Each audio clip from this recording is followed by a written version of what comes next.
Je suis ravi de vous accueillir ce soir dans le cadre de notre événement co-organisé avec l'APEC sur plein emploi et alors. L'objectif étant sur l'appui d'un rapport rendu par l'APEC sur l'employabilité. Bienvenue, bienvenue, on n'attendait plus que vous. Normalement, on a une petite musique pour les gens qui arrivent en retard, mais bon là ce soir, on a un problème technique. Bienvenue. Donc je recommence. C'est pour ça que ça va être long. Donc bienvenue à BBS pour cet événement co-organisé avec l'APEC sur plein emploi et alors. Donc j'ai le plaisir d'accueillir ce soir Fabrice Landois qui va vous exposer le rapport et les conclusions ainsi que le déroulé de la soirée. Je vous souhaite une très bonne soirée.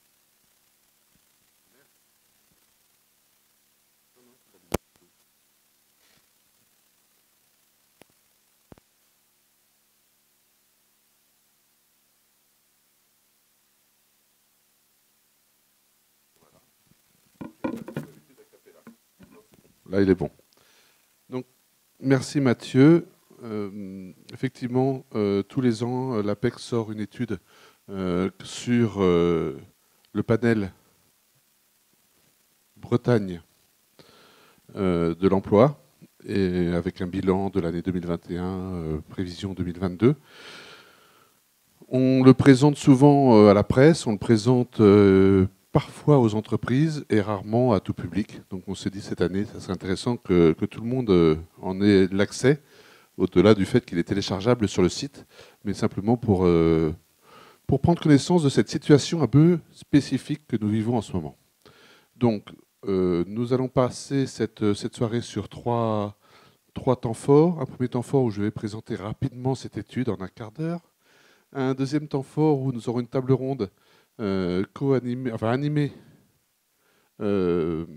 avec trois intervenants qui seront Christine Zachmer du Mouvement des entreprises du Finistère, Nathalie Gosselin de la NDRH du Finistère et Éric Lebel de la Banque de France pour la partie économique. Ensuite, à l'issue de cette table ronde, où moi je vais essayer de faire un nuage de mots de tous les enjeux suite aux questions posées par Mathieu, je vais faire un nuage de mots de tous les enjeux que vous allez évoquer. Et puis on ne va pas en rester sur des choses négatives. On va passer après une demi-heure avec vous, où vous allez essayer de nous partager les bonnes pratiques ou les solutions que vous connaissez qui peuvent nous permettre de sortir de ces problématiques de recrutement, de fidélisation, de marque employeur, enfin tout ce que vous évoquerez. On va essayer de trouver un peu d'ouverture. Ce qui va être l'objet de faire un mapping, je vous montrerai tout à l'heure, que j'ai commencé, mais qui va être à compléter par vous et que je vais compléter aussi à la rentrée avec mes étudiants d'une autre organisation d'enseignement. Mais donc je le compléterai avec mes étudiants pour essayer d'en faire un mapping et qu'on essaiera de diffuser au plus grand nombre pour avoir cette vision des solutions. Voilà, et puis la soirée se terminera vers 19h30. Et puis on vous parlera aussi de la suite, vu que l'objectif, c'est qu'on fasse intervenir au cours de l'année qui vient un organisme qui apporte une solution pour venir la présenter. Et puis on fera alors soit en présentiel, soit sur un webinar, soit quelque chose qu'on aura enregistré. Enfin, on verra comment on fera en fonction des thématiques. Voilà un petit peu le programme de la soirée. Est-ce que ça vous va ?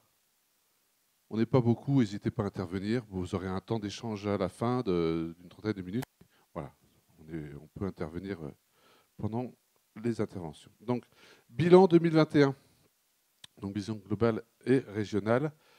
Voilà un petit peu la courbe du recrutement depuis les 20 dernières années.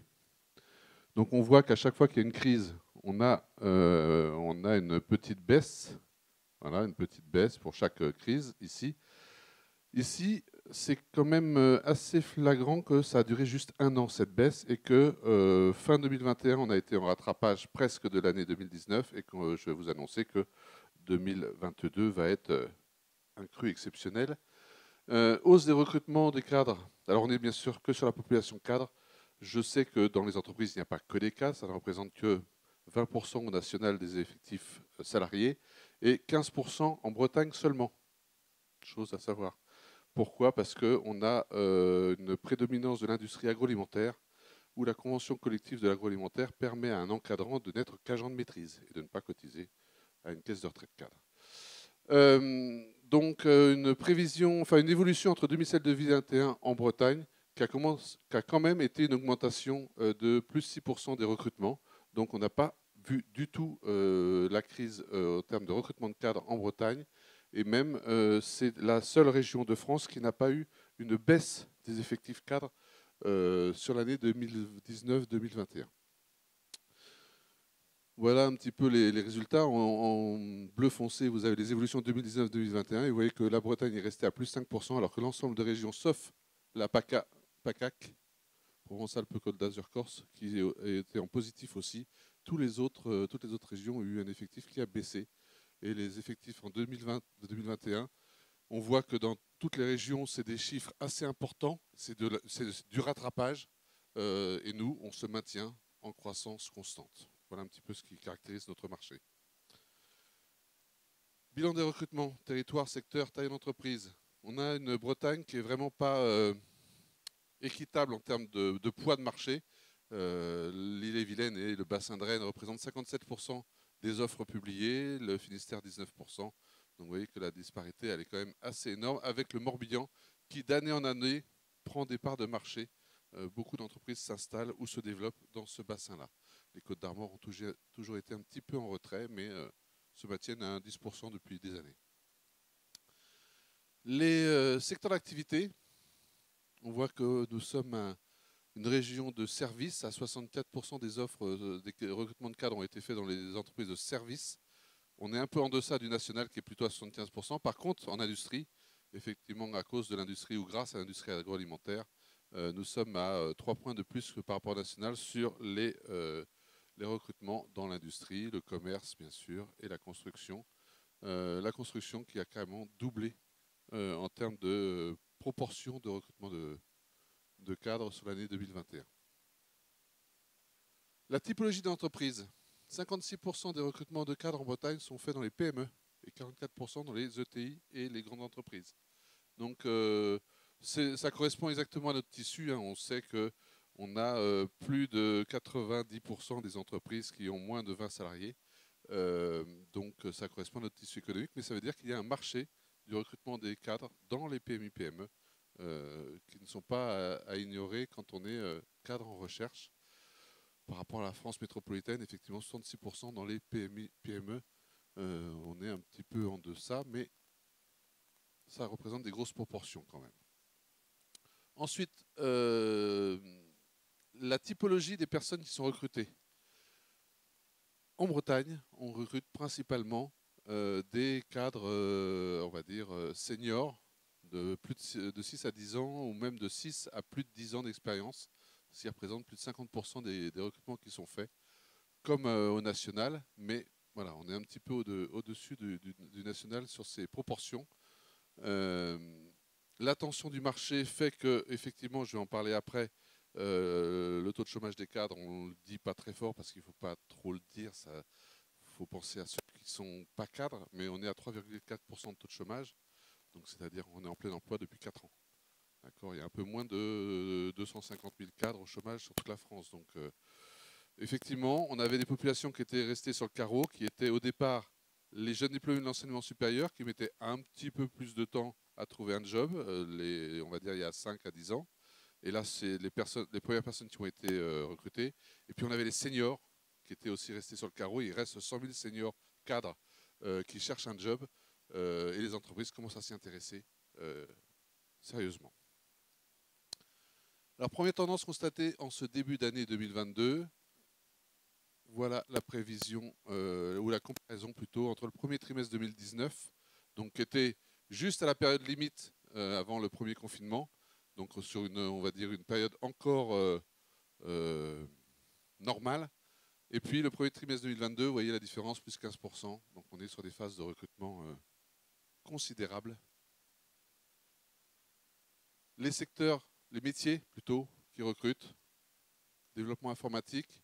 Alors si on cumule développement informatique, gestion de projet informatique et infrastructure et systèmes informatiques, vous voyez que ça représente plus de 800 postes qui ont été recrutés depuis le début de l'année sur le département, sur la Bretagne, pardon. Donc la comptabilité, c'est du turnover, hein, c'est du jeu de chaises musicales dans la comptabilité. On voit beaucoup d'offres en comptabilité qui apparaissent, mais ce sont des personnes qui profitent du marché pour se dire je vais quitter mon entreprise pour aller dans une autre et voir si l'herbe est plus verte. Voilà. Et les ingénieries d'affaires, tout ce qui est les fonctions commerciales, toujours des métiers très recherchés. Alors quelles prévisions pour 2022 ? Ben oui, il ne faut pas négliger le conflit ukrainien qui implique 3 conséquences. Un certain choc d'incertitude sur ce qui va se passer en termes de confiance, la balance commerciale qui va être un petit peu compliquée vu qu'on apportait un certain nombre de choses. D'ailleurs, ça m'interpelle de se dire qu'il se passe tellement de choses en Ukraine, là, depuis qu'il y a la guerre. On manque de choses dans les rayons, on a du mal à avoir de la matière première. C'était vraiment le pays où il fallait absolument pas qu'il y ait un conflit. Le choc sur les prix de la matière première, et puis on va ajouter, mais voilà, monsieur Eric nous en parlera plus, l'inflation qui arrive et ainsi de suite, qui va être des éléments impactants. Donc voilà un petit peu la part des entreprises confiantes dans l'évolution de leur activité. Ça se maintient, même si on a un petit fléchissement, mais on reste à un haut niveau comme depuis juin 2021, qui a été la période de reprise, la vraie période de reprise. On est à un niveau plutôt, voilà, plus de 70% des entreprises qui sont confiantes pour l'avenir. Les prévisions les intentions de recrutement qui restent alors stagnantes pour les PME et pour les TPE, et puis pour les ETI et les grandes entreprises, un petit fléchissement. Et c'est ce que l'on ressent aujourd'hui. Ça, c'était des données qui ont été traitées au mois de février, collectées au mois de février et traitées dans la foulée. Aujourd'hui, on s'aperçoit que la courbe de croissance, de diffusion des offres diminue un petit peu. On n'est pas en régression, mais elle fléchit un petit peu. Voilà. En Bretagne, une dynamique de reprise conforme à la moyenne nationale. Voilà, on devrait avoir 5% de recrutement de cadres de plus par rapport à l'année dernière, prévision 2022. Sachez que l'APEC est toujours très prudente, donc on devrait normalement aller au-delà, mais ça c'est la fourchette basse de ce qui est prévu. Donc ça c'est uniquement pour la Bretagne. Vous imaginez sur toute la France, on est à 280 000 postes cadres envisagés, et je vous ai dit qu'il y avait 250 000 cadres au chômage. Premier problème, comment on va faire? Et il n'y a pas que les cadres. Et voilà les prévisions 2022. Nickel. Ça, j'aurais pu en mettre 4 de plus. Donc prévision 2022 par région. Donc évolution entre 2019-2022 en Bretagne, on sera plus 11% avec les 5%, 9100 recrutements envisagés. Vous voyez sur chaque région les prévisions de recrutement, c'est assez considérable. Bon, les plus gros bassins de recrutement, hein, c'est Île-de-France bien sûr, Pays de Loire qui se démarque cette année. Oui. Ce qui nous pose des problèmes, à nous en Bretagne, vu que Pays de Loire, avec Nantes et Rennes, font une barrière qui empêche tous les franciliens qui voudraient quitter, quand je dis empêche, hein, c'est un grand mot, mais qui freine les franciliens qui voudraient venir dans notre beau Finistère, se disent « Ah bah tiens, je vais aller dans une grande métropole, je vais m'arrêter à Nantes et Rennes, c'est plus près de Paris, je continuerai à voir mes amis », enfin tous les poncifs que l'on entend. Et donc, mais des choses se passent. Les bassins du Pays de Loire, de Nantes par exemple, commencent à être vraiment très pauvres en candidats, mais encore plus que nous pouvons l'être nous. Et donc les candidats commencent à passer cette frontière. Dernier point, dans ce contexte toujours porteur, les difficultés de recrutement perdurent. Donc la part des entreprises anticipant des difficultés pour recruter, 78% depuis septembre 2021. Les recrutements sont vraiment devenus très très très compliqués. On est passé d'une moyenne de recrutement de 11 semaines à 14 semaines pour recruter un cadre. Voilà. Donc je le dis pour ceux qui me connaissent, je le dis régulièrement, mais la plaisanterie de me dire il faut que tu le recrutes pour quand? Pour hier, c'est plus drôle du tout. D'accord? Maintenant, ne survivront que les entreprises qui anticiperont au moins à 3 mois à l'avance leurs besoins, parce qu'elles pourront entamer une stratégie de recrutement. Et voilà, les entreprises appréhendent en particulier le manque de profils disponibles. Donc, 87% manque de profils disponibles sur le marché. C'est clair, la balance du marché de l'emploi des cadres. Il y en a 250 000 qui sont au chômage, il y en a 3,7 millions qui sont en poste, et il y a 280 000 postes qui vont être à pourvoir cette année. On voit bien qu'il va y avoir un problème. Ça va être soit des jeux de chaises musicales inter-entreprises, ce qui n'est pas le plus intéressant. Le nombre de jeunes diplômés qui rentrent sur le marché, Bac plus 5 et plus, est inférieur au nombre de départs à la retraite. Donc on ne compense pas les départs. Donc on est vraiment dans une situation très compliquée. Décalage entre les candidatures reçues et les profils recherchés. Ben, effectivement, les derniers candidats qui restent sur le marché tentent tout. Ils n'ont plus rien à perdre parce qu'ils se disent en plus, les entreprises, comme elles ne le trouvent pas, elles vont peut-être ouvrir leurs critères de sélection et sur des profils qui sont un peu moins moutons à 5 pattes, mais un peu plus moutons à 4 pattes. Concurrence d'autres employeurs sur les mêmes profils. Effectivement, on est bien sur un marché de l'emploi avec les différents acteurs, les vendeurs de compétences qui sont les candidats, les acheteurs de compétences qui sont les recruteurs, et les concurrents, c'est tous ceux qui veulent recruter les mêmes candidats, les mêmes profils. Et ça, ce marché est devenu très concurrentiel aujourd'hui. Et sur des critères de choix des candidats qui sont plus uniquement la rémunération, mais il y a plein d'autres choses, la qualité de vie au travail, l'équilibre vie pro, vie perso, le contenu des missions que je vais avoir. Voilà des sujets qui les intéressent. Les prétentions salariales du candidat à 32%. Le manque d'attractivité et de notoriété de votre entreprise. Effectivement, on est sur un bassin, je vous ai dit, plein de PMI, PME, moins de 20 salariés, mais autrement moins de 50, moins de 100. Et ces entreprises-là sont connues uniquement sur leur bassin d'emploi. En tant que recruteur, souvent, on a des très belles PMI, PME qui réussissent à vendre sur tout le territoire, voire même à l'étranger. Donc ils sont connus sur les produits et les services qu'ils procurent, mais sont méconnus en tant qu'employeurs. Donc il y a un travail sur l'image de marque et la communication de marque employeur à faire pour se faire connaître en tant qu'employeur vertueux, intéressant. Et puis le manque d'attractivité du territoire sur lequel est implantée votre entreprise, ça, c'est une diapo qui nous est faite par le marketing national. Je me bats contre cette formulation. On n'a pas de manque d'attractivité, c'est juste qu'on ne sait pas que c'est bien de venir chez nous. Voilà, donc voilà un petit peu ce que j'avais à vous dire. Donc, difficulté de recrutement multifactorielle, donc structurelle sur certains métiers, de localisation géographique, de manque d'attractivité de certains secteurs effectivement qui sont connus, l'industrie, le BTP et bien d'autres métiers, la taille des entreprises de notre territoire qui fait qu'on ne les voit pas beaucoup, et quand on doit les chercher en dehors de notre territoire, ben, quand j'entends le nom d'une entreprise lambda et qui n'est connu que sur son bassin d'emploi, c'est compliqué. Et puis les nouvelles exigences des candidats, comme ils ont le choix, ben maintenant vont avoir des exigences, c'est eux qui vont choisir au final l'entreprise dans laquelle ils vont aller travailler.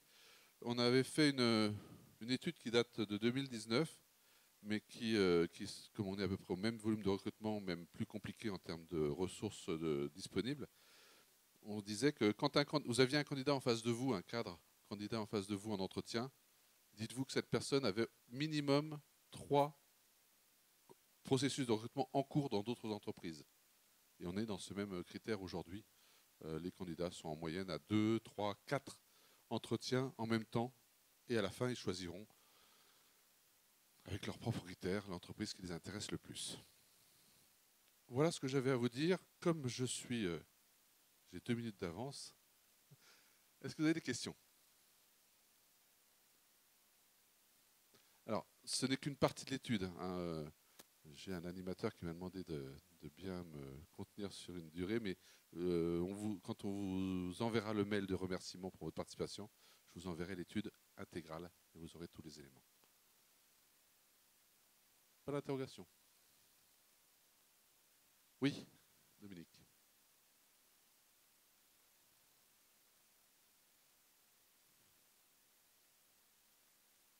L'attractivité des entreprises ? Oui.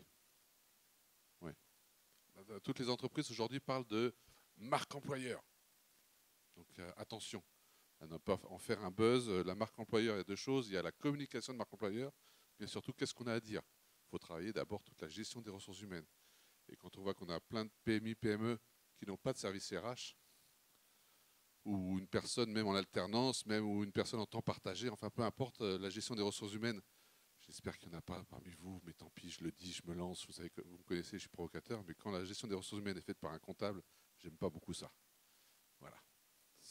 D'accord ? quand la ressource humaine devient un compte de charge, non, c'est un compte de ressources. C'est un investissement, c'est un patrimoine humain, il faut le faire développer. Et voilà. Donc oui, nos structures d'entreprise sont là-dessus et on a des dirigeants de PMI, dirigeantes de PMI, PME qui disent « il faut que je me fasse connaître parce que je ne suis pas suffisamment connu. Oui, mais vous faites quoi pour vos salariés ?» Voilà, il y a tout ce travail-là à faire. Donc c'est un sujet éminemment d'actualité. Mais il y a des solutions pour mettre en place des débuts de fonctions RH dans une très petite entreprise. Oui.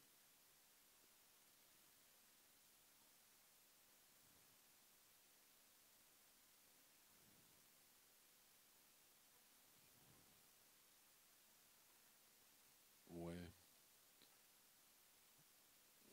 On en parlera entre BBS et entre l'UBO. Je vois qu'ils n'ont pas beaucoup de difficultés à trouver des contrats alternance, hormis certaines populations qu'on connaît, bien sûr. Tous nos étudiants étrangers, par exemple. C'est sûr sur lesquels il va falloir se pencher, parce qu'ils sont tout aussi compétents que les autres.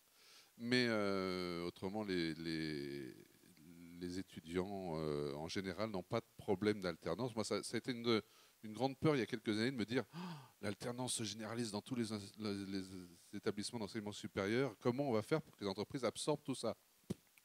C'est passé comme une lettre à la poste.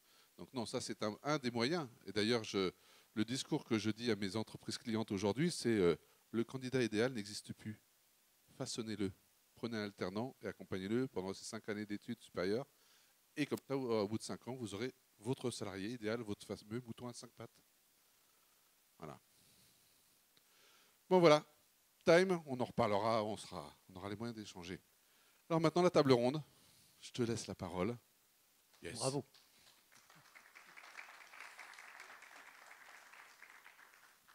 Bravo, merci Fabrice et merci pour ces éléments sur lesquels on aura l'occasion de revenir tout à l'heure et d'en discuter. Donc je vais accueillir, si vous le voulez bien, nos 3 intervenants de la table ronde.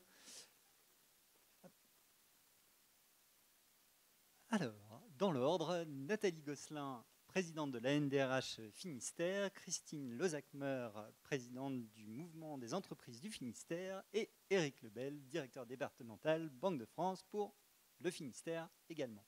Ce que je vous propose, c'est que je vais vous laisser un temps pour présenter chacun vos structures, ce que vous faites, l'activité, etc. Vous pouvez parler de vos passions. Oui, Christine, le macramé.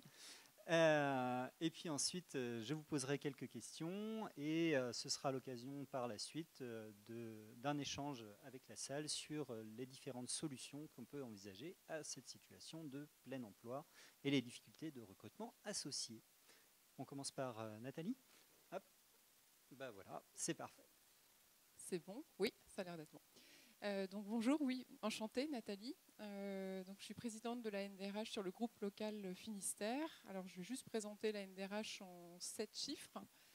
Le premier chiffre, ça va être le 1, dans le sens où c'est la première communauté des professionnels RH en France et qui regroupe toute la partie dom-tom également. Le deuxième chiffre, ça va être 75. Ça fait 75 ans que cette communauté du coup, de professionnels RH existe.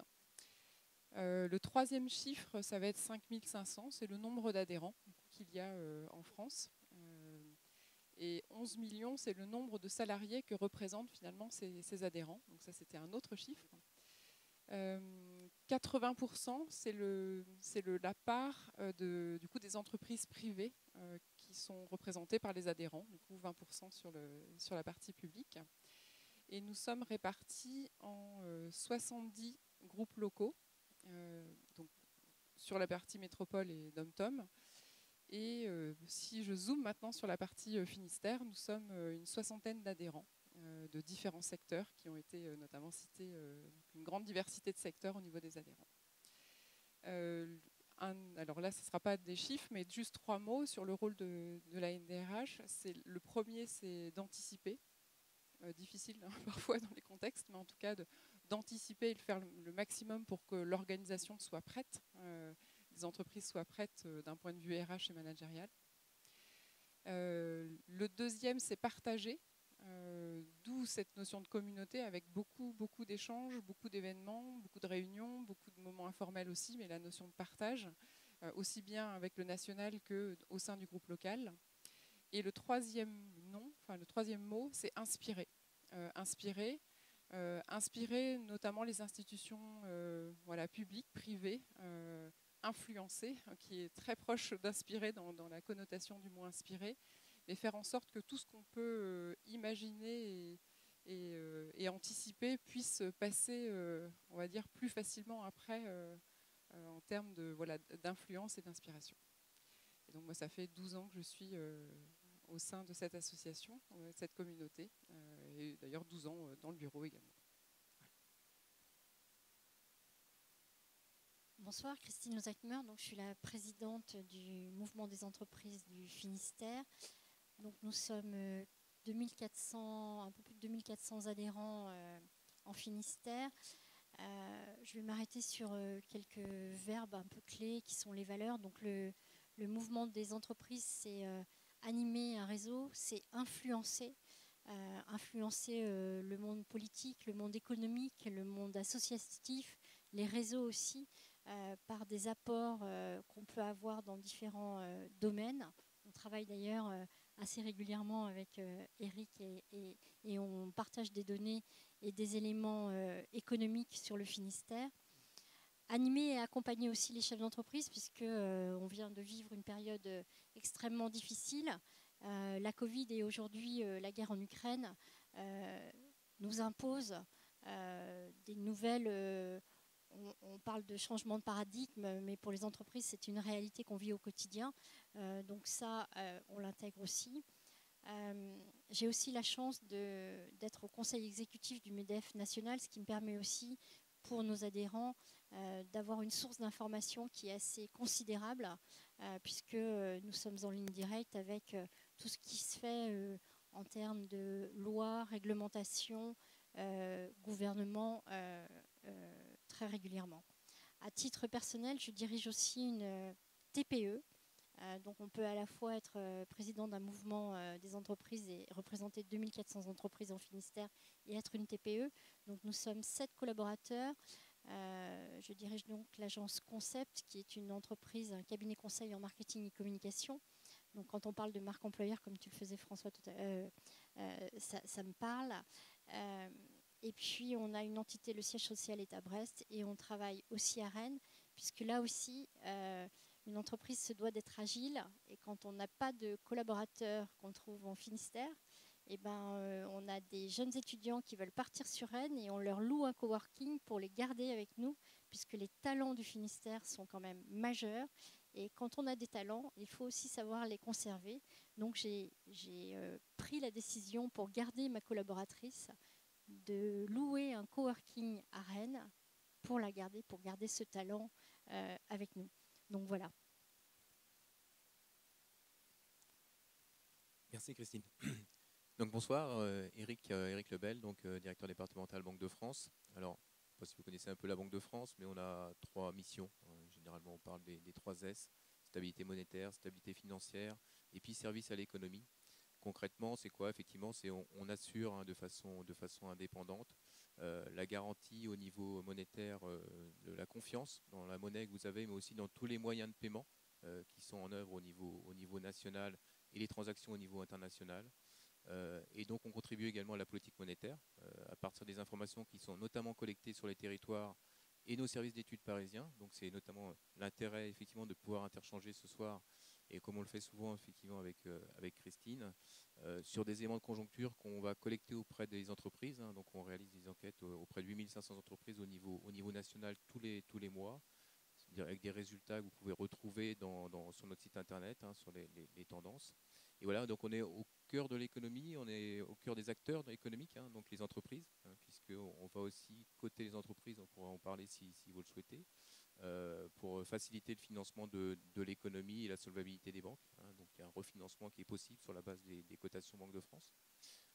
Et donc on va collecter un certain nombre d'informations, à la fois conjoncturelles, prospectives, pour appréhender le mieux possible les entreprises. Donc sur le territoire, au niveau Finistère, on est présent sur 2 sites. Sur Quimper, avec une antenne économique, où il y a une petite dizaine de personnes qui sont en relation, notamment sur les missions d'inclusion financière avec les publics. et également contact avec les institutionnels et les entreprises. Et sur le Finistère, on a 3 activités, donc inclusion financière également, interaction avec les particuliers, interaction avec les entreprises et les banques, et également une activité fiduciaire, hein, puisqu'on opère encore des opérations, notamment de gros montants, en interaction avec les banques via les transporteurs de fonds. Voilà en quelques mots nos rôles sur le territoire. Oui, presque. Merci beaucoup. Donc, on va entamer le cœur de cette table ronde. L'objectif principal, c'est de déterminer pour chacun d'entre vous quels sont les enjeux de cette situation de plein emploi que l'on vit en Bretagne, plus strictement en Finistère.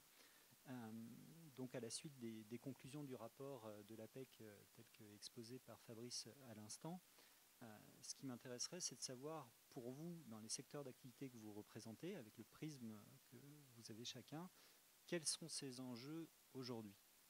On va commencer par Nathalie, et puis ensuite, je passerai la parole à Christine, et nous finirons par Eric. Ça fonctionne. Oui, c'est bon. Alors, par rapport à ce qui a été présenté par Fabrice, effectivement, on a reconnu beaucoup d'éléments de contexte que l'on vit depuis un certain nombre de mois maintenant, et voire même plus. L'enjeu, en tout cas avec l'angle RH, il est beaucoup à se dire, mais finalement, cette notion de marketing employeur, certes, mais qu'est-ce qu'on fait en fait en interne? Et de remettre en cause et remettre à plat ce que l'on fait en interne, ce qu'on est capable de proposer en termes d'expérience aux différents salariés, puisque c'est ça qui va ensuite nous permettre de nous adapter pour fidéliser les personnes. Et également, c'est à travers ce qui va être fait en interne que les personnes de l'interne vont aussi parler sur l'extérieur. Parce que la marque employeur, c'est surtout être cohérent avec ce que l'on dit et par rapport à ce que l'on fait en réel. Et donc ça, c'est un vrai sujet. Donc la notion, on va dire, de se poser la question de là où on veut aller, le sens, le donner, mais aussi le faire avec beaucoup de bon sens, c'est un élément. Le deuxième enjeu, quand on regarde un petit peu sur la partie ce qu'on doit faire en interne, c'est est-ce qu'on est capable de répondre aux besoins individuels et collectifs qui sont exprimés. Aujourd'hui, on a un marché qui est du coup très compliqué. Des besoins, des personnes, voilà, un turnover qui peut être assez important. On le voit, il a quasiment doublé en quelques années. Et un marché qui est très porteur d'un point de vue candidat. Ça veut dire qu'à un moment donné, il y a des besoins qui sont différents et toutes les enquêtes le montrent qu'il y a des besoins. C'est un peu le côté un peu à la carte qu'il va falloir trouver avec toute cette notion de bon compromis entre de pouvoir offrir une flexibilité, que ce soit sur les espaces de travail. On a eu un bel exemple du coup de pouvoir s'adapter parce qu'on voulait retenir une personne. Et donc à l'échelle de plusieurs entreprises, ça nécessite une vraie réflexion. À la fois sur la notion temporelle, la notion de temps. Est-ce qu'on est sur des formats de 9h, 17h? Non, plus forcément. Donc ça, c'est un vrai enjeu de comment on s'adapte à ces besoins individuels qui peuvent être à la carte, tout en étant, avec la casquette RH, dans quelque chose qui est en lien avec l'équité. Et ça, c'est pas toujours simple. L'équité, c'est pas l'égalité, donc certes, mais en tout cas, de pouvoir finalement trouver un modèle social qui réponde aux besoins individuels pour pouvoir les attirer et fidéliser les personnes. L'autre enjeu, et je finirai là, parce qu'après je sais que c'est timé, sinon on pourrait être très long, et Fabrice en a parlé, c'est la notion aussi au niveau des équipes ressources humaines. C'est également une enquête qu'on a pu faire en novembre dernier, ou en février dernier, pardon, donc c'est encore plus récent, avec les adhérents, sur concrètement les activités qui étaient les plus délaissées par manque de temps ou tout simplement par manque de ressources dédiées à. C'était toutes les activités en lien avec le développement RH qui va regrouper le recrutement, la formation, la partie gestion de carrière. Donc tout le travail finalement sur le recrutement et sur l'activité, c'est ce qui avait le moins, c'est ce qui se faisait le moins au final.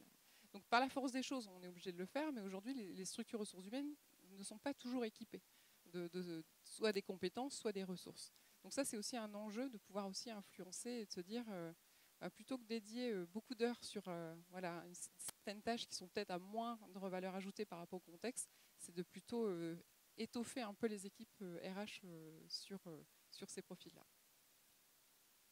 Nathalie, presque dans le temps. Christine. Pour revenir à ce que disait Fabrice, finalement, pour nous, les entreprises, il y a 3 enjeux majeurs. Le manque de collaborateurs et de cadres, notamment, ça bride la croissance des entreprises. Je vous donne juste un exemple. Certaines entreprises agroalimentaires, elles ont des usines qui sont fermées. Il faut le savoir, aujourd'hui, vous avez des chaînes de production qui sont à l'arrêt parce qu'on manque de cadres pour diriger la maintenance, on manque d'agents de maîtrise et on manque d'ouvriers. Ça, c'est le premier sujet, le premier enjeu, donc le frein de la croissance. Le deuxième enjeu, c'est aussi derrière, quand il vous manque des collaborateurs clés, des cadres, vous vous affranchissez parfois de transmission. Et donc, quand on dit de transmission, c'est transmission de savoir, mais c'est aussi parfois transmission d'entreprise. On se retrouve avec des entreprises qui ferment parce qu'ils n'ont pas trouvé de repreneurs. C'est quand même juste dramatique. Et puis le troisième enjeu majeur, c'est la problématique de dynamisme d'un territoire. Quand vous n'avez pas d'attractivité de collaborateurs clés, que vous avez un problème de croissance et que vous avez un problème de transmission, finalement, ça arrive en troisième échelon sur un problème de dynamisme de territoire si on ne met pas un contrepoids fort ou un contre-feu à cette situation. Donc aujourd'hui, on peut dire que les entreprises sont confrontées à ces 3 enjeux-là et forcément, ça met un peu tout le monde et surtout les chefs d'entreprise en tension parce qu'on se dit, si on cumule la Covid, la guerre en Ukraine, les problématiques de recrutement, une problématique aussi de marchandises qui n'arrivent pas, ça fait beaucoup de choses et in fine, on peut se retrouver dans une course, je dirais, à se dire on résout un problème, 2 problèmes, 3 problèmes et il en tombe toujours encore. Donc effectivement, ces 3 enjeux, croissance des entreprises, problématique de recrutement, dynamisme d'un territoire, finalement, il faut prendre ces 3 composantes en compte. Christine. Eric. Merci Christine. En fait, le métier d'un banquier central, c'est, vous savez, c'est de faire converger l'inflation en moyenne vers 2%, parce que c'est un niveau d'inflation où on considère qu'il y a la fluidité au niveau économique. Le fait que la situation actuelle qu'on constate depuis plusieurs mois dans les enquêtes qu'on réalise auprès des dirigeants d'entreprise, c'est une entreprise sur 2 qui nous déclare effectivement avoir des problématiques de recrutement qui constituent un frein à l'activité. Donc concrètement, un frein à l'activité, ça veut dire que derrière, il y a des tensions. Il y a des tensions RH, il y a des surcoûts aussi qui sont générés pour trouver. On sait que nos dirigeants sont agiles, mais forcément, les solutions qui sont trouvées ont aussi un coût, que ce soit par l'intérim, que ce soit effectivement par des solutions d'évolution d'horaires de travail et autres, les recrutements alternatifs, ou même des choix de remise en cause du modèle économique. On l'évoquait tout à l'heure, ça peut aller jusqu'à effectivement aujourd'hui sur les services marchands, l'hôtellerie-restauration, la réduction du nombre de services à la semaine, etc. Donc on a effectivement une remise en cause assez forte et donc potentiellement une source inflationniste. Il y a aussi une course bien sûr à l'attractivité, on l'évoquait tout à l'heure, mais aussi à la recherche des talents qui fait que derrière on a une inflation qui est générée, alors qui profite aux salariés certes à court terme, mais si on raisonne en moyen terme, effectivement, qui peut pénaliser la rentabilité et les marges des entreprises et potentiellement la solidité du monde économique derrière. Donc il y a cet enjeu déjà effectivement majeur de retrouver la fluidité et d'avoir une fluidité, je dirais presque optimale au niveau du marché du travail. Ça peut être aussi une opportunité. C'est effectivement ce contexte et tout ce qu'on vient de traverser, et on en reparlera tout à l'heure sur l'incidence ukrainienne, mais il y a aussi l'incidence Covid qui doit nous conduire et qui ont conduit les chefs d'entreprise à beaucoup d'agilité, à réfléchir aussi aux attentes nouvelles qui ont été générées de la part des salariés et des cadres. Donc effectivement, c'est aussi des opportunités qu'il faut savoir intégrer, réfléchir en transversal et intégrer dans ce modèle économique, sans parler effectivement des évolutions et des attentes des consommateurs, que ce soit avec la transformation digitale, mais aussi la transformation énergétique. Donc que des sujets intéressants qui constituent des opportunités et qu'il faut savoir anticiper. On le disait tout à l'heure, un certain nombre de sujets à anticiper. Les dirigeants d'entreprise savent le faire, mais ils sont largement soumis à contribution ces dernières années. Au regard des sujets-là, on évoquera aussi les éléments financiers, mais c'est aussi un élément. Et la solution RH est un enjeu majeur pour l'entreprise. Je ne vais pas y arriver avec le micro, mais c'est pas grave. Merci. Alors, on va rentrer dans le vif du sujet en revenant sur la question du plein emploi. On sait qu'en Bretagne, le taux de chômage diminue. Il y a encore une semaine, on était à 6,7%. Je crois de source sûre qu'on atteint les 5,4, quelque chose comme ça aujourd'hui. Sur ce pourcentage, il y a un taux de chômage des cadres particulièrement bas, donc 3,4%. Donc aujourd'hui, la ressource disponible, elle est très faible, ou alors elle est inadaptée aux besoins des entreprises. La mobilité, c'est aussi un sujet qui est important, alors particulièrement en pointe Finistère. C'est quelque chose qui n'est pas nouveau, mais contre lequel on lutte, et particulièrement dans ce contexte qui a un impact assez saisissant. Il y a eu une récente étude qui a été conduite par Investir en Finistère sur l'attractivité des cadres en pointe Finistère et qui montre qu'il y a un double problème. Le premier, c'est de faire venir les gens. Le second, c'est de les retenir. Alors, étant moi-même dans le cœur de l'étude, puisque je réemménage en Finistère, je suis tout à fait dans le cliché des gens qui étaient en Île-de-France et qui reviennent grâce à leurs attaches bretonnes. Je compte pas repartir, je tiens à le dire à la direction de l'école qui est dans la salle ce soir. C'est un sujet, et ce sont des sujets dont les entreprises et les acteurs économiques du territoire doivent se saisir. La question des chaises musicales des cadres, c'est une réalité, mais ça ne résout rien. Par rapport à tous ces constats, comment est-ce que vous, dans chacun de vos prismes, vous réagissez? On va commencer par Christine. Tu as dit beaucoup de choses. Si on prend effectivement le constat, c'est qu'on est en plein emploi, donc potentiellement on ne trouve personne. On peut fermer toutes les entreprises demain si on part sur ce constat-là. Donc ce que je veux dire, c'est que on fait face. La seule problématique qui se pose à nous aujourd'hui, c'est que nos cadres, mais globalement tous les salariés des entreprises, sont soumis à rude épreuve. Le chef d'entreprise, le cadre, le collaborateur. Pourquoi ils sont soumis à rude épreuve? Puisque une entreprise ne sait pas dire non à la croissance et ne sait pas dire non à ses clients, donc forcément, il faut qu'elle réponde favorablement si elle veut continuer à vivre. Ce qui fait que ceux qui sont en poste pallient à ceux qui sont partis et parfois pas remplacés puisque on ne trouve personne. Donc ça, c'est un premier point.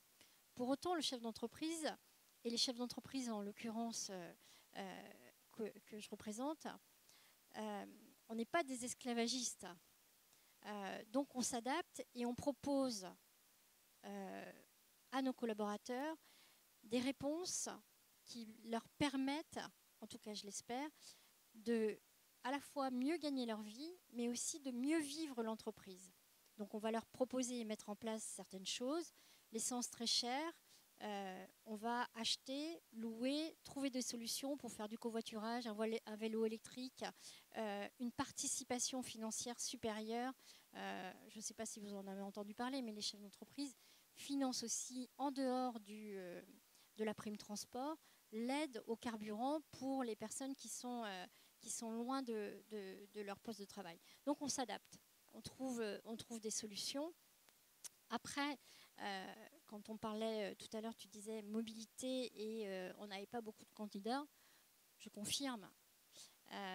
Aujourd'hui, on a un double effet qui se coule à la crise, c'est que le post-Covid fait qu'en termes d'attractivité du Finistère, et vous l'avez dit tout à l'heure tous les deux, on a une espèce, alors moi j'appelle ça la ligne économique qui fait Paris, Rennes, Nantes, Et tout ce qui se passe à l'ouest, on a tendance à l'oublier. Sauf que si on ne résout pas le problème d'attractivité et d'accessibilité au Finistère, ce n'est pas demain que la problématique va se résoudre. Donc, nous, on est très à l'écoute de ce qui pourrait être fait pour favoriser ça. Et donc, on trouve des solutions. Aujourd'hui, quelqu'un qui arrive de Paris ou un chef d'entreprise qui cherche à recruter, eh ben oui, il doit se rendre encore plus attractif, différenciant que les autres, parfois de certains territoires, puisque tu l'as noté, le Finistère, on a un vrai problème d'attractivité. Donc, on va faire différent, on va louer la qualité de vie, on va louer aussi certaines pratiques managériales différenciantes par rapport à d'autres entreprises. On va louer aussi une adaptabilité. On parlait, comment dirais-je, télétravail. Il faut savoir qu'aujourd'hui, des chefs d'entreprise brestois, quimpérois, morlaisiens sont en train de réfléchir et ont mis pour certains en place la semaine de 4 jours, par exemple.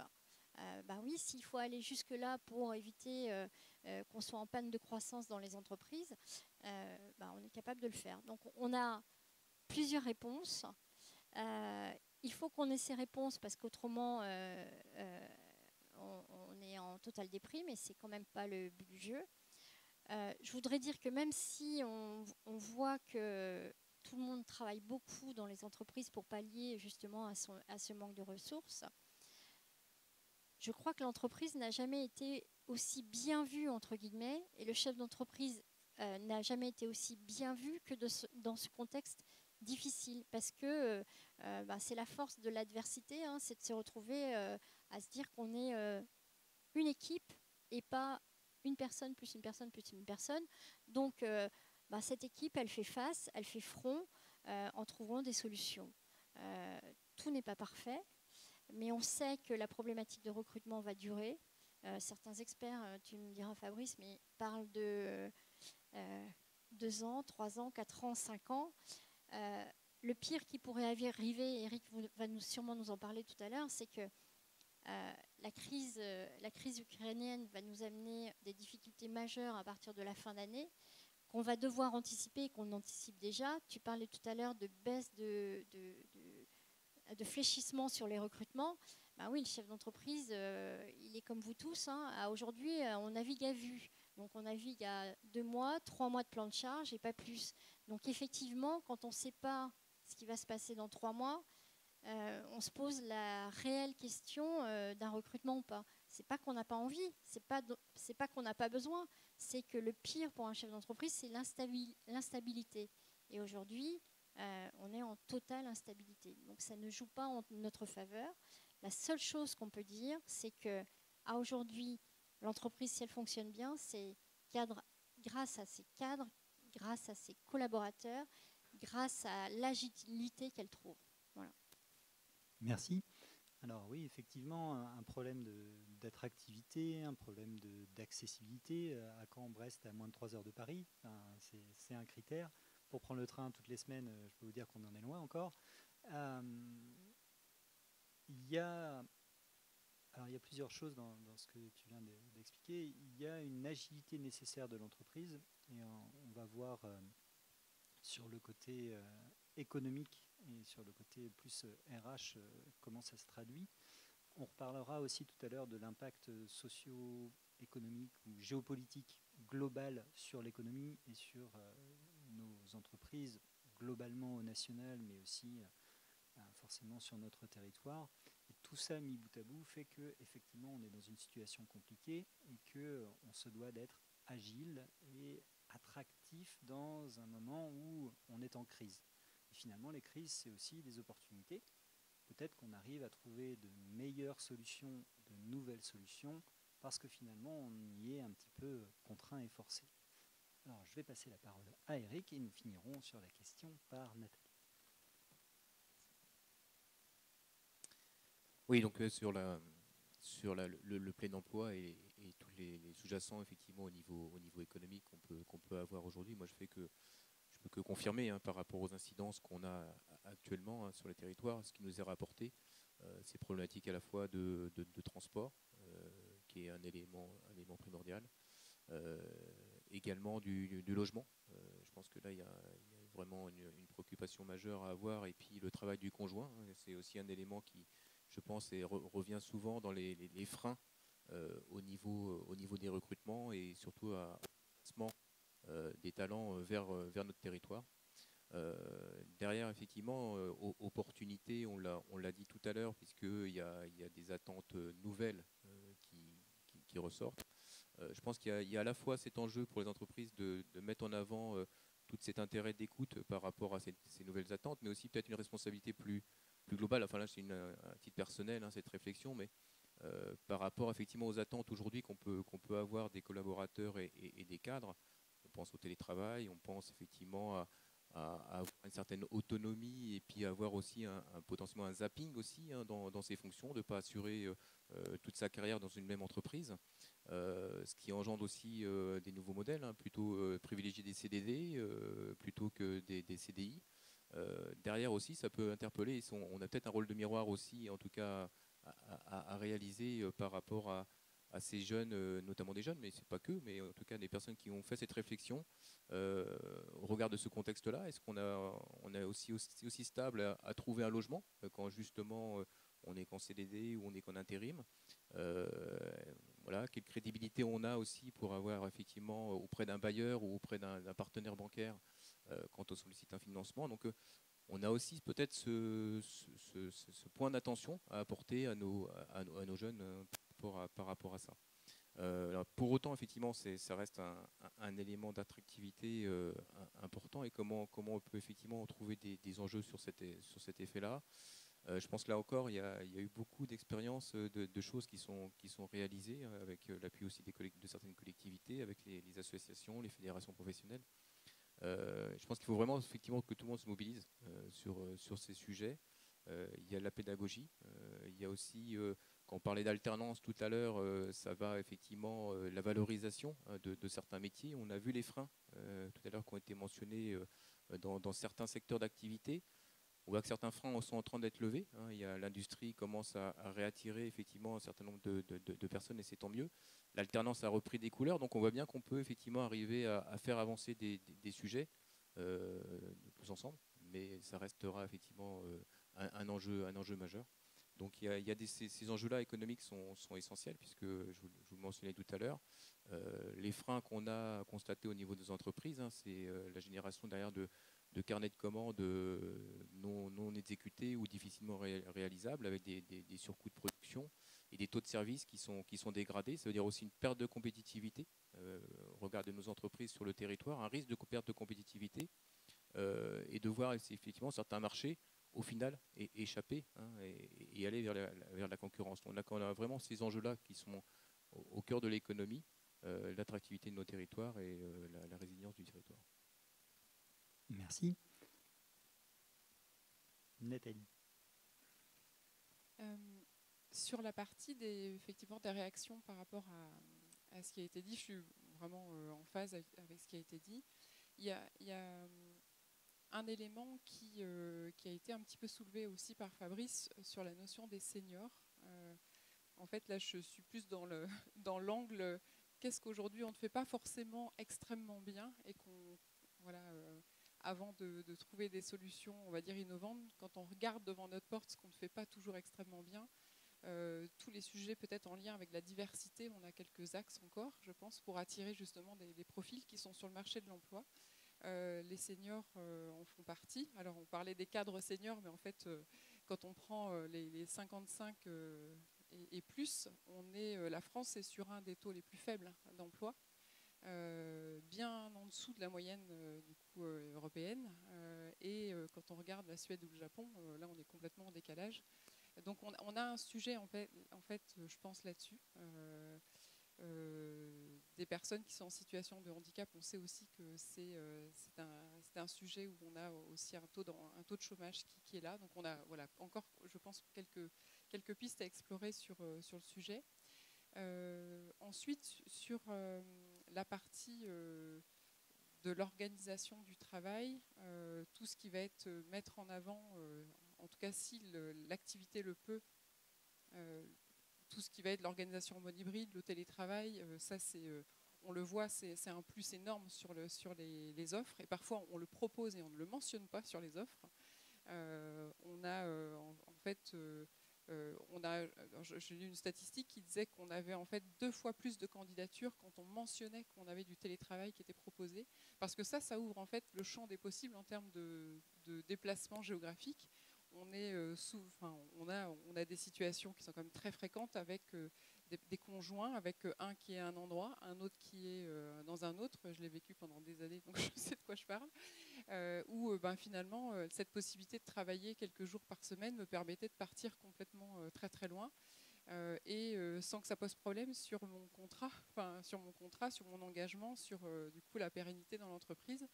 Et il y en a plein des exemples comme ça, il y en a beaucoup, et de plus en plus j'ai l'impression, en tout cas en entourage. Donc c'est aussi qu'est-ce qu'on peut proposer. Donc cette semaine des 4 jours que vous évoquiez, c'est exactement pareil. C'est voilà, qu'est-ce qu'on peut proposer pour attirer en fait des personnes qui font que finalement la notion de frontière physique, avec une ligne ou pas, en fait elle s'estompe, voire même ça ne soit plus vraiment un problème, et que des personnes qui bougent une fois par semaine en étant un peu nomades soient finalement plus simples. Donc ça c'est, et pour pouvoir ensuite être attirés pour venir finalement chez nous. La notion aussi des différentes formes de contrats. C'est aussi un constat que l'on voit au niveau on va dire des effectifs que l'on a autour de nous. Je ne vais pas dire justement que le mot des salariés. On a des contrats en CDI, des contrats en CDD, et puis on a de plus en plus de salariés qui cumulent plusieurs choses en étant aussi auto-entrepreneurs à côté. Et en fait, c'est aussi une forme de flexibilité par rapport à des envies, à des besoins, des besoins de se réaliser, on va dire, sur différents aspects. Et ça, on a eu notamment au sein de la NDRH un webinaire sur est-ce que le DRH de demain, c'est celui qui va gérer que des entrepreneurs en fait, dans son entreprise. Point d'interrogation. Donc c'est aussi voilà, plein de pistes qui peuvent faire qu'on a des formes qui peuvent vraiment évoluer. Très bien, merci. Alors, on reviendra tout à l'heure, surtout si vous avez des questions, sur les questions de qu'est-ce qui rend attractif une entreprise aujourd'hui. On parlait tout à l'heure des impacts de la Covid, mais ça a aussi permis de développer tout un tas de moyens et de technologies qu'on n'avait pas il y a encore 4 ans, sur le travail à distance, sur la visioconférence, sur le management à distance. Donc, il y a crise, mais il y a aussi opportunité, et peut-être que finalement, on en sortira aussi avec des choses positives, même si on est un peu dans le dur, il faut l'admettre aujourd'hui. Alors, en parlant de contexte difficile, donc on va terminer cette table ronde avec une dernière question prévue avant de passer aux questions imprévues.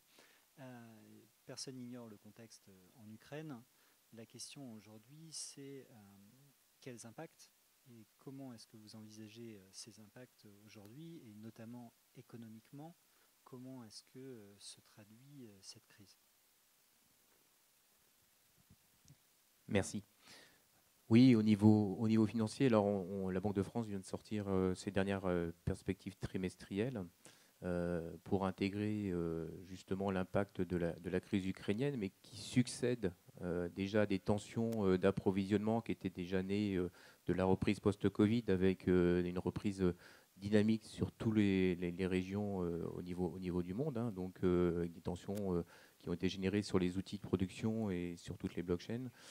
Donc derrière, effectivement, l'impact de la crise ukrainienne, elle a renforcé ces tensions, et donc les tensions inflationnistes qu'on avait anticipées au mois de mars, il faut reconnaître qu'elles ont été enfoncées, c'est-à-dire que derrière, effectivement, on a des incidences bien plus marquées au niveau augmentation, dans un premier temps, énergie, mais on anticipe aussi derrière un second tour assez rapide qui a déjà été amorcé, mais qui va se poursuivre sur tout ce qui est produits alimentaires, avec notamment suite aux négociations Egalim 2 qui vont engendrer aussi des augmentations.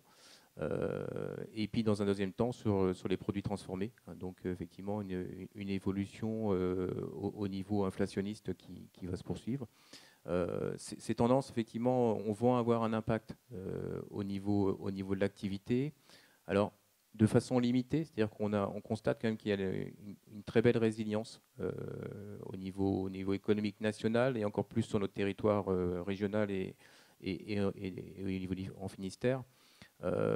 Puisque derrière la croissance anticipée, c'est à peu près 2,3% de PIB, avec l'acquis de croissance de 2021 qui reste un élément très, très positif.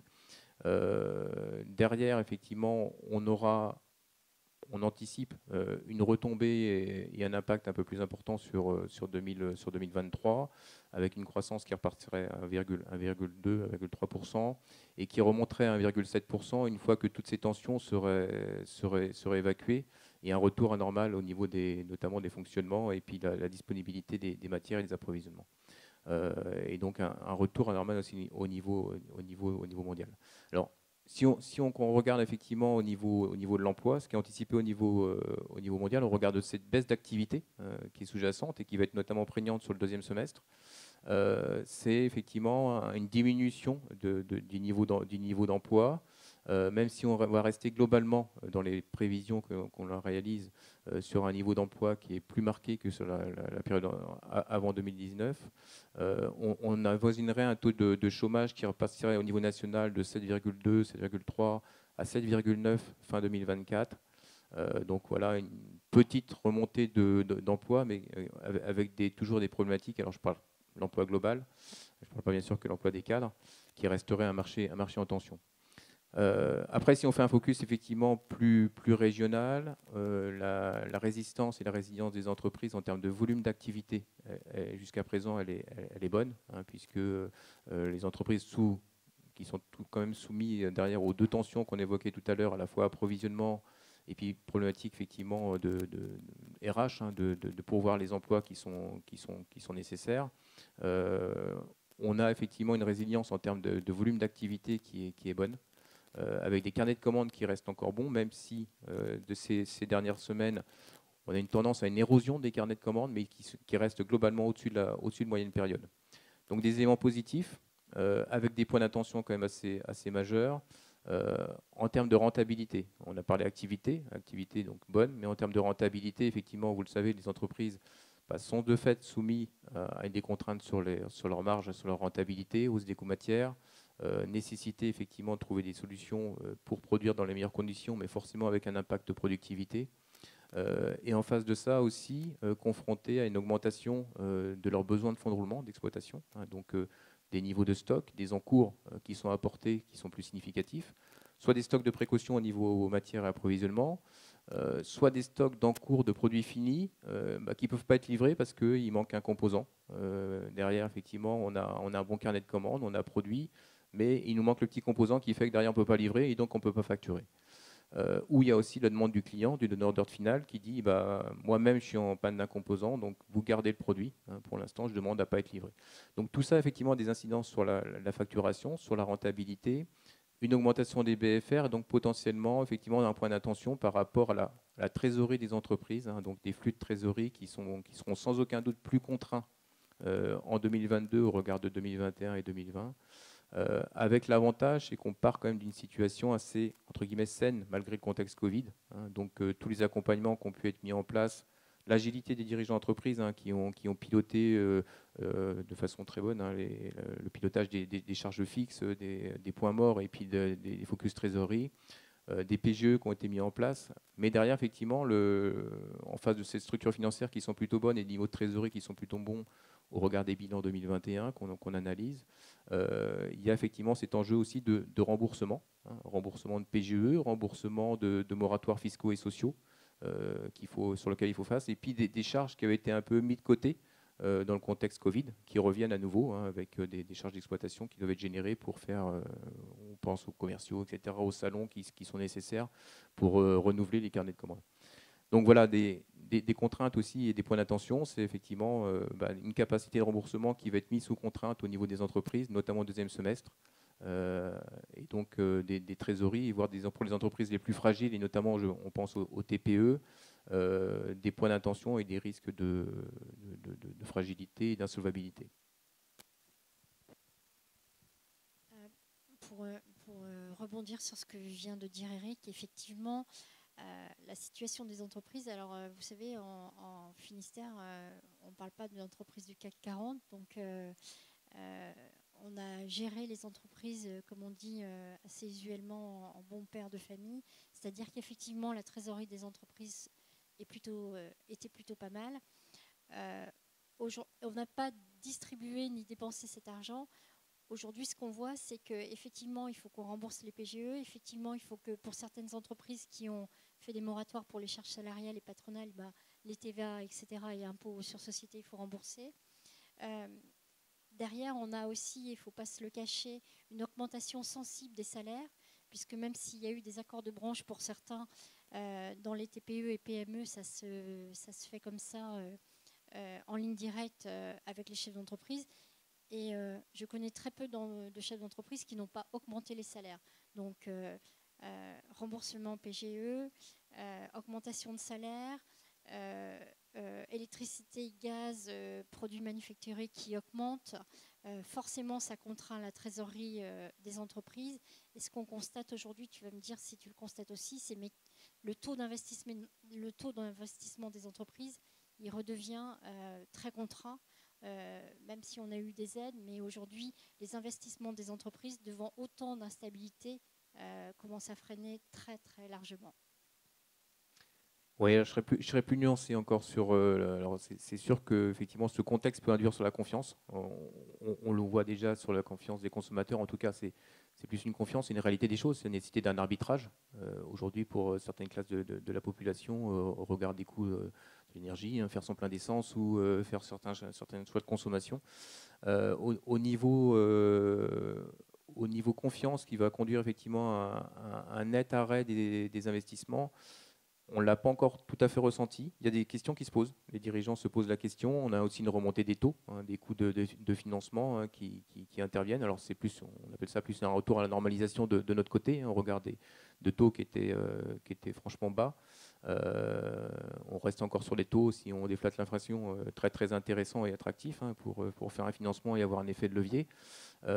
Mais voilà, il est important qu'on ait un contexte qui redonne de la confiance, et en tout cas qui n'enlève pas de la confiance aux dirigeants d'entreprise. Sinon, effectivement, on risque d'avoir ce moteur économique et l'investissement qui aussi prennent un coup de ralentissement après la consommation. Donc il est important effectivement d'avoir cet environnement qui soit le plus visible possible. Alors on dépasse le contexte, c'est un contexte aussi politique et aussi international. Mais il est important d'avoir ces éléments-là, je pense, de visibilité pour les dirigeants. Juste pour compléter effectivement sur les hausses de salaire telles qu'on a été rapportées en moyenne, sur le début d'année, c'est plus 3% qui ont été faits par les entreprises. Ce qui a été constaté et ce qui est anticipé dans nos scénarios, en tout cas, c'est du plus 5% sur l'ensemble de l'année 2023. Je partage, effectivement. Est-ce que ça fonctionne? C'est bon. Alors, c'est effectivement un contexte qui est absolument difficile dans le sens où, d'un côté, il y a l'inflation qui augmente, les salaires, des attentes qui sont là, avec des salaires qui ont été augmentés. Et en même temps, donc cette non-visibilité, en tout cas ce manque de visibilité. Alors déjà que sur le sujet des recrutements, c'était compliqué quand on avait la visibilité d'anticiper. Donc là, c'est encore plus compliqué parce que là, on a moins de visibilité. Et là, les RH, en tout cas les adhérents, en tout cas du groupe local Finistère, lors de nos partages, ils disaient c'est vraiment quelque chose de quand on a un client ou quand on ne peut pas produire parce qu'on n'a pas je ne sais pas de quoi faire les barquettes pour mettre les tomates, si je prends du coup un des adhérents, c'est un peu compliqué pour pouvoir avoir les effectifs et s'engager. Et donc ça, c'est une vraie problématique. Alors j'avais un élément d'esprit que j'ai oublié. Ah oui, pardon. Du coup, l'idée, c'est... ce qu'on imagine, c'est de se dire à un moment donné, sur la partie des salaires, on ne va pas pouvoir aller crescendo parce que d'un côté, il y a l'inflation qui est là, il y a des coûts qui sont là. Ça va être des solutions. Alors, soit d'organisation, on a eu le cas de salariés de plusieurs entreprises, on se sont dit, OK, le prix de l'essence il est en train d'augmenter, est-ce qu'on peut augmenter le nombre de jours de télétravail ? Oui, certaines entreprises ont pu le faire, tout le monde ne peut pas le faire, donc ça c'est un élément. Après, l'engagement, l'attractivité et l'engagement d'un salarié ne se fait pas uniquement par une notion finalement de salaire, et ça a été dit notamment par Fabrice. Et ça peut être du coup sur comment on fait vivre ce collectif au sein de l'entreprise, comment on l'attire autrement par des choses extrêmement simples et moins coûteuses.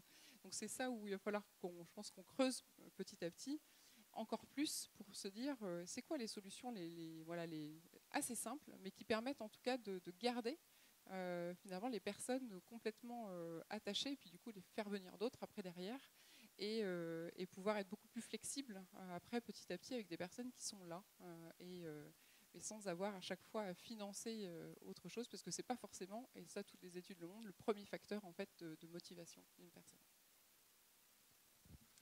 Et je compléterai juste sur l'aspect tout à l'heure pour témoigner aussi sur l'aspect investissement des entreprises. C'est aussi les encours de crédit qui ne fléchissent pas aujourd'hui. On est toujours sur des encours de crédit qui progressent entre 4 et 5% par an. Donc on voit qu'il y a toujours l'accompagnement des partenaires, même s'il y a peut-être effectivement un regard un peu plus attentif des partenaires bancaires avec un retour à la normalité et à l'appréhension du risque.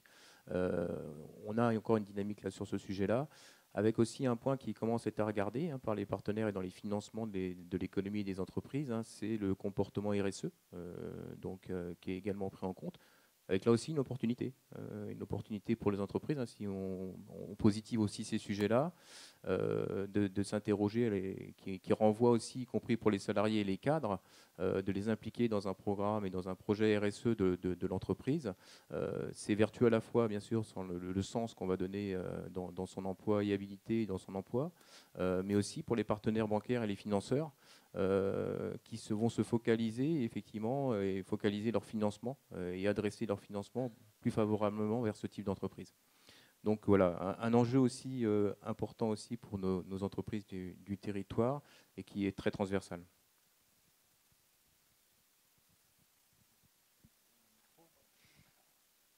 Non mais c'est bien, je vais vous laisser du coup.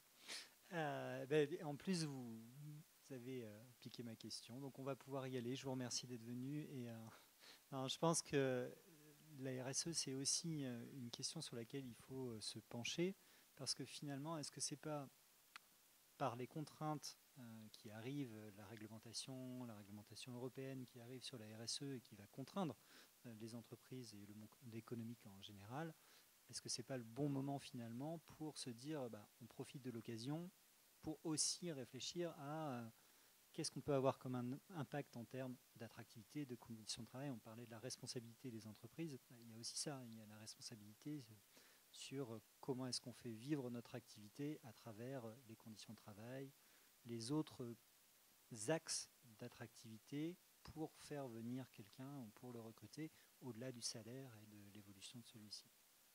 Effectivement, je pense qu'il y a beaucoup de pistes de réflexion sur la question, et comme de toute façon on va y être contraint par la législation, finalement c'est plutôt un axe positif de sortie de crise vers du mieux pour la suite. Si tu permets, je voudrais compléter aussi par rapport à ce que disait Nathalie tout à l'heure.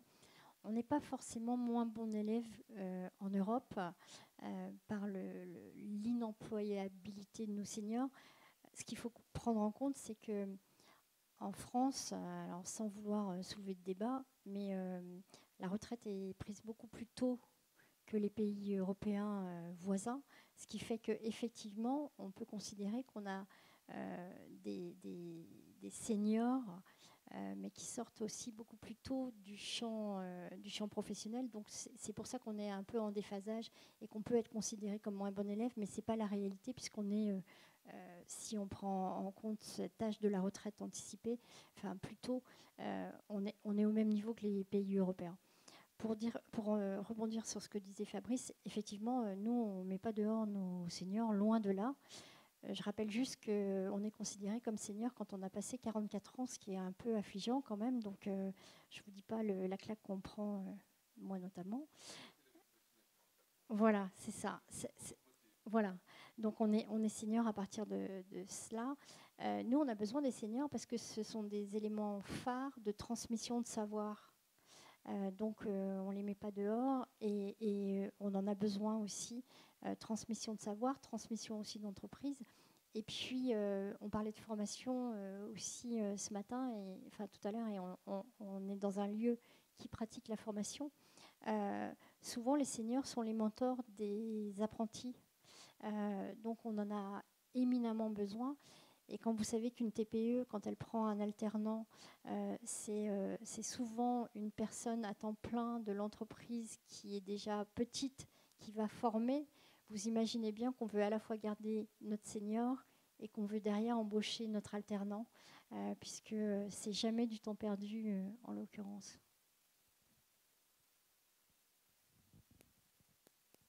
Alors effectivement, c'est par rapport à si je rebondis par rapport à la moyenne européenne, j'ai eu l'occasion de travailler en Suède, où du coup là le taux est complètement différent, parce que le taux d'emploi des seniors, il est quasiment de plus de 80%. Donc il y a un sacré décalage du coup par rapport à la France.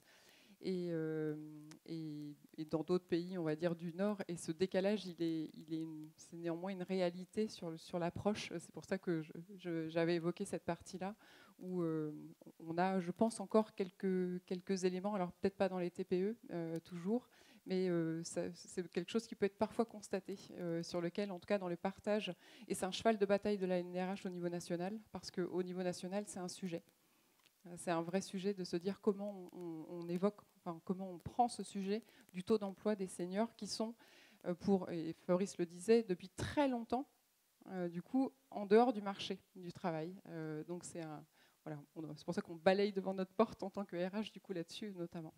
Là eh ben, merci en tout cas pour les tables rondes. En tout cas, sachez une chose, que vous avez le 7 juillet un complément de cette table ronde-là qui va être en 100 fois, 200 fois plus importante, les rencontres d'été des entreprises du Finistère, la REF, qui a lieu tous les ans et là qui revient, organisée par l'Union des entreprises du Finistère, où vous avez ces tables rondes-là qui vont continuer avec les enjeux, les nouveaux équilibres environnementaux, les nouveaux équilibres sociaux, les nouveaux équilibres, il m'en manque un, de mobilité et voilà.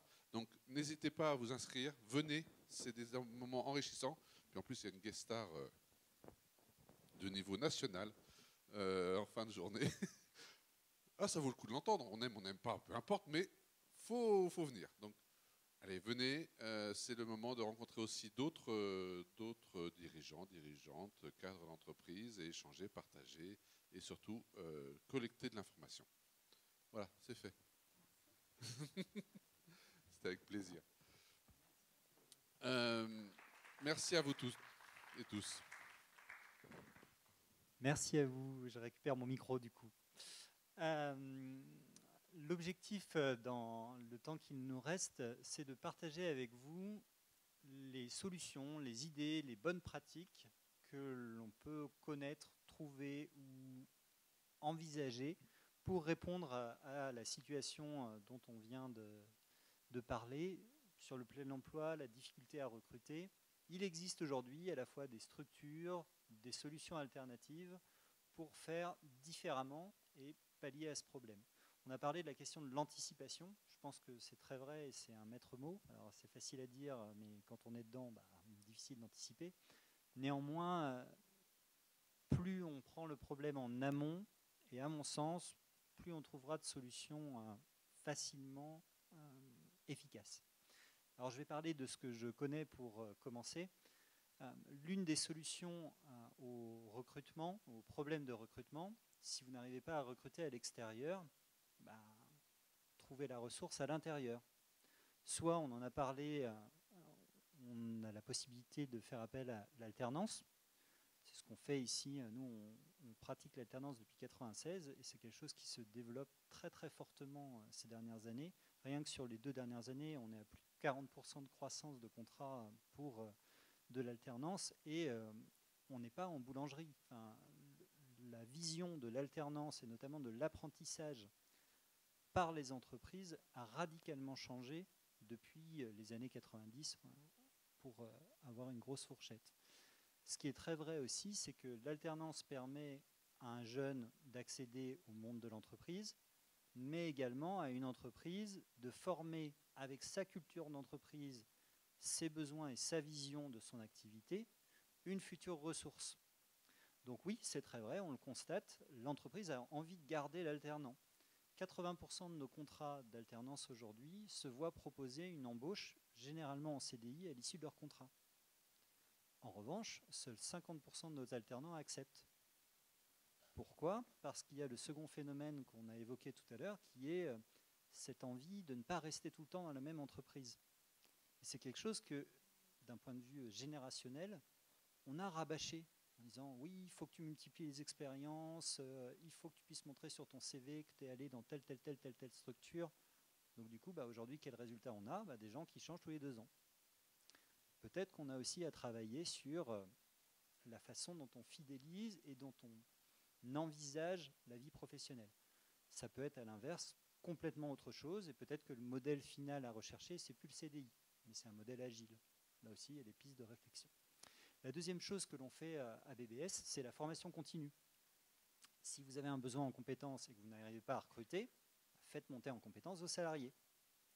Donc ce sont des programmes. Par exemple, nous, on fait des programmes certifiants diplômants qui vont du manager sub qui a besoin d'une vision transverse de l'entreprise via l'executive master en management, jusqu'à un bachelor pour former finalement des managers commerciaux de premier niveau. Des gens qui sont rentrés directement en contrat étudiant et puis qui sont restés et qui finalement aujourd'hui ont des fonctions managériales mais sans le diplôme qui va avec et qui veulent évoluer. Et puis à côté, on a les spécialisations. On parlait tout à l'heure de supply chain et achat. Nous, on fait un master spécialisé, c'est mon moment pub, à supply chain et achat pour spécialiser des gens qui sont déjà en activité professionnelle mais qui veulent avoir une valeur ajoutée, soit dans leur entreprise, soit pour aller se vendre. Parce qu'on parle du fait que, oui, les candidats ont le choix, mais il y a aussi beaucoup de candidats. Donc il faut aussi expliquer qu'on est le meilleur choix. La formation, c'est une des solutions.